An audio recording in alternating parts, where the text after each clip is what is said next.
જય શ્રી કૃષ્ણ. સ્વાગત છે તમારું આરબી ઠાકોર કુકિંગ ચેનલમાં. તો આજે આપણે બ્રેડ પકોડા બનાવીશું.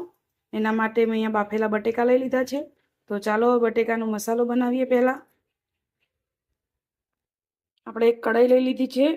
એને ગેસ ઉપર મૂકીને એક મોટી ચમચી આપણે એમાં તેલ નાખી દીધું છે.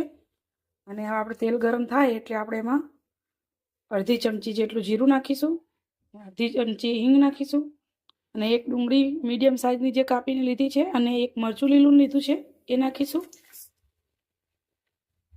આપણે આને વધારે પડતું નથી ચડવવાનું, ખાલી આપણે આને આમ થોડીક એની કચાશ જતી રહે એટલું જ આપણે એને ચડાવવાનું છે.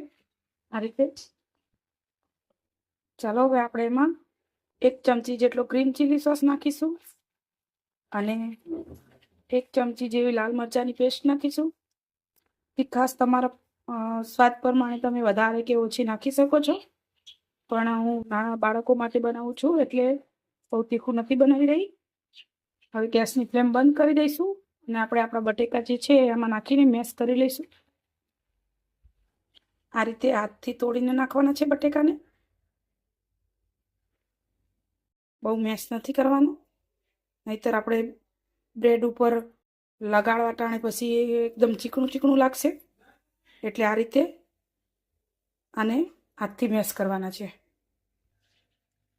આપણે બટેકાને બધા મેશ કરી લીધા છે. હવે આપણે એમાં અડધી ચમચી જેટલું લાલ મરચું નાખીશું, એક નાની ચમચી જેટલું ધાણા જીરું નાખીશું, હવે અડધી ચમચી ગરમ મસાલો અને 4 થી 5 કાળા મરી ખાંડીને નાખીશું. ને બધું હવે સરસ મિક્સ કરી લઈશું. આપણે બધું મિક્સ કરી લીધું છે. હવે આપણે સ્વાદ પ્રમાણે મીઠું નાખીશું. મીઠું પહેલાં નથી નાખવાનું, નહીતર મીઠું છે પાણી છોડે છે, એટલા માટે આપણે બધું મિક્સ કર્યા પછી જ એક વખત મીઠું નાખીને મિક્સ કરી લેવાનું. અને અહીંયા મેં લીલા ધાણા લીધા છે એ નાખીશું. હવે સરસ મિક્સ કરી અહીંયા આપણે આ બ્રેડ લઈ લીધી છે, અને આના ઉપર આપણે આ મસાલો જે બનાવીને રાખ્યો છે એ લગાવવાનો છે. તો ચાલો આપણે લગાવી લઈએ. આપણે એક સાઈડ ઉપર આ રીતે બટેકાનો મસાલો લગાવી લીધો છે. હવે એક સાઈડ ઉપર આપણે ગ્રીન ચીલી સોસ અને લાલ મરચાંની ચટણી જે રાખી હતી એ જ લગાવીશું. આપણે આ રીતે લગાવી લીધું છે. હવે આપણે આને બંધ કરવાનું છે આ રીતે, અને હવે આપણે આને વચ્ચેથી કટ કરી લઈશું. આ રીતે આપણે વચ્ચેથી આને કટ કરી લીધું છે. હવે આપણે તળવા માટે બેટર બનાવીશું.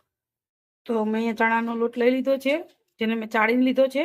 હવે આપણે એમાં સ્વાદ પ્રમાણે મીઠું નાખીશું અને 2 ચપટી જેવો અજમો નાખીશું, અને હવે મીડિયમ પાતળું બેટર બનાવી લઈશું. આપણે આ રીતનું બેટર બનાવવાનું છે, બહુ પાતળું નહીં અને બહુ જાડું નહીં, એવું આ રીતે રનિંગ હોવું જોઈએ. હવે આપણે તેલ મૂકી દઈશું ગરમ કરવા. આપણે તેલ ગરમ થવા મૂકી દીધું છે. સરસ ગરમ થાય એટલે આપણે આપણા પકોડા તરીશું. આપણું તેલ મીડિયમ ગરમ થઈ ગયું છે. હવે આપણે પકોડાને તરીશું. પહેલા સાઈડમાં આ રીતે લગાવી લઈશું. આ રીતે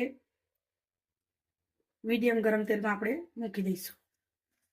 હવે સરસ ચડે ત્યાં સુધી આપણે ફેરવીને એને ચડવા દઈશું.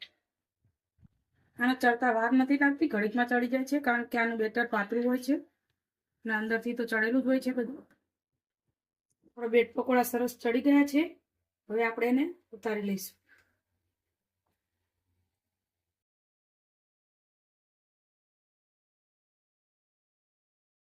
તો તૈયાર છે આપણા બ્રેડ પકોડા, જે વરસાદના મોસમમાં ખાવાની મજા જ પડી જાય છે.